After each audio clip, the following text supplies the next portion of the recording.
안녕하세요. 뇌동왕 제이입니다. 오늘 매매 일지를 살펴보기 전에 시장 상황부터 먼저 좀 살펴보도록 하겠습니다. 오늘도 어제와 마찬가지로 거래 대금이 많이 줄어든 것을 확인할 수 있었습니다. 코스피가 7조 6천억 원 정도였고요. 그리고 코스닥이 5조 3천억 원, 거래 대금이 굉장히 줄어든 것으로 좀 보여지고 있습니다. 거래 대금이 줄어든 이유는 어제 말씀드렸던 것처럼 최근에 정치적인 분위기와 함께 스트레이트 때문에 그런 것들이라고 많은 전문가들이 좀 분석을 하고 있는데요. 어서 좀 거래 대금이 좀 붙어줬으면 좋겠습니다. 거래 대금이 이렇게 적으면 저 같은 초보자들은 매매하기에 좀 어려움이 있는 것 같습니다. 그리고 오늘도 여전히 시장에서 주도주라고 할 수 있는 종목들이 좀 보이지 않았습니다. 오후에 정치적 이슈가 발생하면서 관련된 정치 테마주들이 좀 일제히 상승하는 모습을 좀 보이긴 했는데요. 테마를 잘 선택하셔서 오늘 수익 본 분들은 좀 기분이 좋을 것 같습니다. 저는 그 테마에 올라타지 못했습니다. 이렇게 간단하게 좀 시장을 살펴봤고요. 저의 오늘 매매를 좀 정리를 해보겠습니다. 저의 오늘 매매는 한마디로 이야기를 한다면 죽다 살아났다입니다.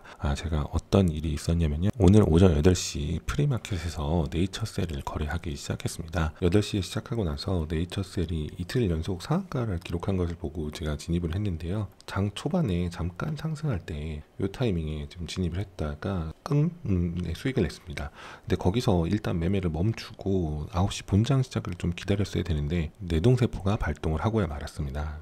그래서 추가로 비중을 투입을 했었는데 거기서부터 계속해서 좀 하락을 하게 되었습니다. 그리고 장 시작하고 나서 좀 상승하지 않을까라는 일말의 기대를 가져보았는데 시작하자마자 바로 이렇게 빠지면서 계속 횡보를 하는 모습을 좀 보여줬습니다. 그러다 보니까 제가 계속해서 물타기를 좀 하고 말았는데요. 그 물타기를 했음에도 주가가 계속 하락하는 바람에 손실 금액이 계속 커져만 갔습니다. 그때라도 좀 멈춰야 되지 않을까라고 생각을 했는데 그때 고수분들이 좀 하는 얘기 중에서 가장 하지 말아야 될 것들이 있다고 했는데 그 중에 하나인 추가 입금을 제가 좀 하고 말았습니다. 정말 다행인 것은 추가 입금을 해서 제가 평단을 낮추고 아주 조금의 익절로 오늘 거래를 마무리할 수 있긴 했었습니다. 운이 좋아서 빠져나가긴 했는데 거래 대금이 만약에 네이처셀에서 완전히 빠져나가고 사람들의 관심에서 멀어졌다면 더 큰 손실을 제가 볼 수 있었습니다.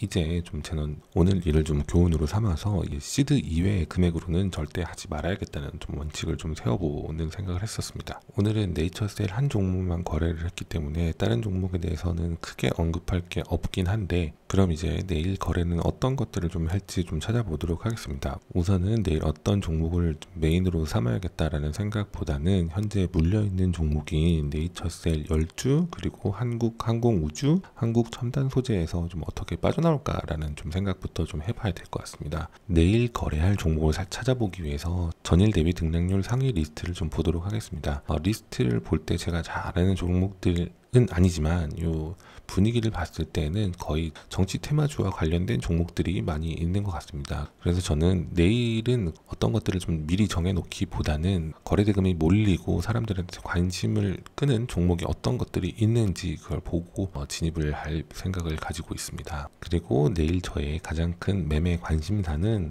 네이처셀 10주가 남아있는데 손해를 감수하고 손절을 할지 아니면은 조금 더 지켜볼지 판단을 해야 될 것 같습니다. 일단은 한국항공우주는 사람들의 관심이 여전히 있는 종목이기도 하고 거래 대금도 오늘 천억이 넘게 들어왔던 것들을 볼 때 한 번 더 기회가 오지 않을까라는 생각이 들긴 하는데요. 한국 첨단 소재 같은 경우에는 거래 대금이 좀 많이 줄어든 것을 좀 확인할 수 있습니다.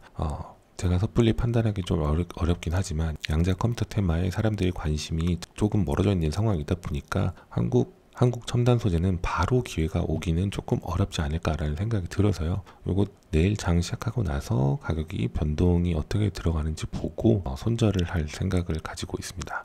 손절이 아니라 익절을 했으면 참 좋겠지만요. 그럼 오늘 매매일지 리뷰는 여기서 마치도록 하고요. 저는 내일 다시 돌아오도록 하겠습니다. 들어주셔서 감사합니다.